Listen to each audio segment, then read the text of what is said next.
หลังจากพับเสื้อผ้าแล้วกลับมาโซนห้องนอนต่อเด้อพี่น้องเพราะว่ามื้อนี้ก็สิเอาแบบว่าปอกปอกหมอนผ้าปูที่รับที่นอนสิเอาไปซักว่าซั่นซะเพราะว่ามันเกือบ3อาทิตย์แล้วที่ว่าบ่ได้ซักเพราะว่าทุกๆ3อาทิตย์ค่อยจะซักว่าซั่นซะแต่ว่ามันกลาย3อาทิตย์พี่น้องเพราะว่าช่วงมันมีแบบว่ามีแดดนี่ก็จะเก็บไปส่งไปซักเด้ถ้าหากว่าช่วงแบบว่าเป็นช่วงหน้าร้อนก็สบายแด้พี่น้องแต่ถ้าหากว่าเป็นช่วงหน้าหนาวนี่ก็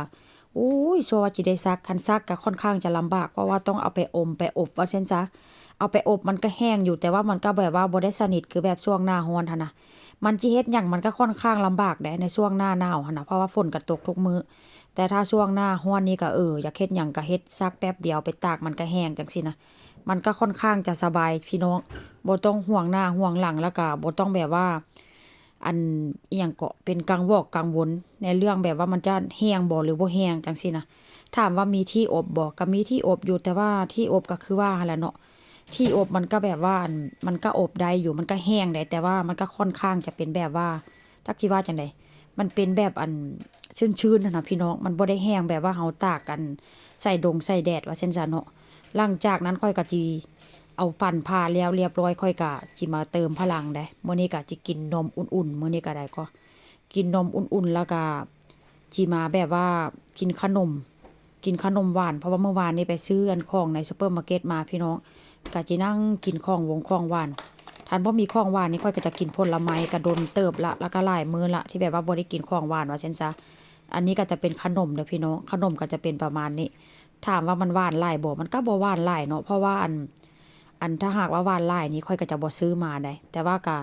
อยู่ซูเปอร์มาร์เก็ตบางบ่อนมันก็ค่อนข้างจะหวานแต่ถ้าหากว่าผู้ใดอยากกินหวานหลายหั้นน่ะก็สามารถสั่งได้เด้อไปสั่งเขาเจ้าก็เฮ็ดให้ว่าซั่นซะเนาะว่าสิเอาแบบรสชาติแบบใดหวานน้อยหวานหลายจังซี่นะเขาเจ้าก็เฮ็ดให้ว่าซั่นซะเนาะเพราะว่าส่วนหลายก็บางคนเขาเจ้าก็มีแบบว่ามีงานปาร์ตีงานสร้างสรรค์เขาเจ้าก็ไปสั่งแบบว่าซูเปอร์มาร์เก็ตเขาเจ้าก็เฮ็ดให้ได้แต่สำหรับข้อยนี่ก็ถือว่าพอดีกินมันบ่หวานแล้วก็บ่หวานน้อยแล้วก็บ่หวานหลายก็ถือว่ารสชาติครึ่งๆกลางๆว่าซั่นซะ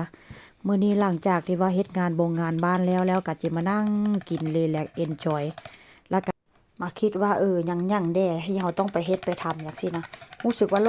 ล่งพี่น้องค่อยตื่นมานี่แต่เช้าเขาจะตื่นเช้าแบบนี้ทุกมื้อเลยตื่นมาแล้วก็10โมง11โมงนี่ก็คือการบ้านคือแล้วเรียบร้อยหมดแล้วก็นั่งกินสบายใจแล้วก็จะมาเฮ็ดกับข้าวให้ผัวต่อเพราะว่ามื้อนี้ผัวก็กินข้าวอยู่บ้านว่าซั่นซะผัวบ่ได้ไปกินข้าวอยู่ที่ทำงานมื้อนี้ก็มีธุระปะปังต้องไปเฮ็ดจังซี่น่ะเรื่องรถประกันพวกประกันภัยนู่นนี่นั่นเพราะว่าเวลาค่อยมาเนาะพี่น้องไปส่งลูกสาวขับรถเกินกำหนดให้ขับ80ผัวก็เหยียบ100พี่น้องก็ต้องได้ไปเสียค่าประกันได้ไปเอาใบที่แบบว่าสั่งจ่ายเงินหั่นน่ะว่าซั่นซะก็เลยแบบว่าได้กินข้าวอยู่บ้านแต่ว่าก็บ่เป็นหยังดอกข้อยก็เฮ็ดให้ผัวกินได้ว่าซั่นซะเนาะแต่ว่ามื้ออื่นก็สิไปกินข้าวอยู่ที่ทำงานคือเก่านี่ล่ะมื้อนี้ก็จะเติมพลังด้วยนมเด้อพี่น้องข้อยก็กินซ้ำนี่แหละเป็นคนที่แบบว่ากินง่ายๆเห็นบ่กินซ้ำนี้ก็อยู่ท้องอุ่นท้องแล้ว